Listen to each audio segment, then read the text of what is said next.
Andito na naman tayo sa nagbabagang showbiz balita. Panoorin natin ang video ni Bea Alonso kung saan ay nag-launch siya ng kanyang bagong negosyo.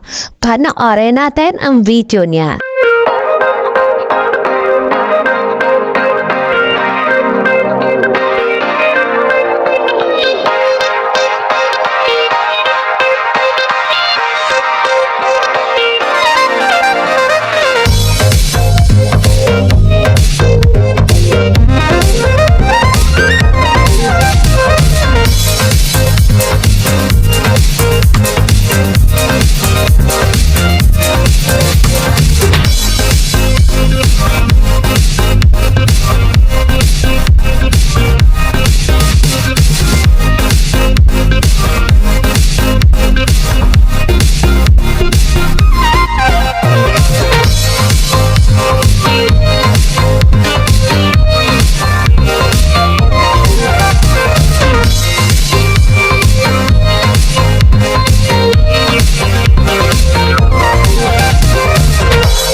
Nag-upload si Bea Alonso sa kanyang IG story kung saan ibinagi niya sa kanyang mga fans ang naganap na launch party ng kanyang bagong negosyo na The Bubbly Bash kung saan ay Bash Manila ang kanyang bag.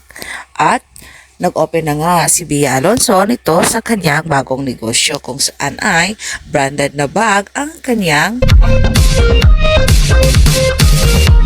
Negosyo. At marami nga mga bisita na celebrity ang imbitahan ni Bea.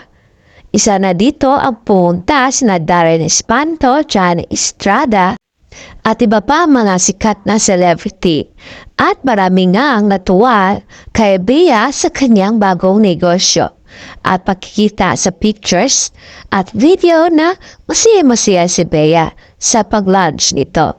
Panoorin natin ang kabuuan na sabing video ni Bea Alonso at huwag kalimutang maglagay ng komento dito.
Thank you sa panonood sa nasabing video ni Bea Alonso. And for more showbiz update, don't forget to like, subscribe, and share.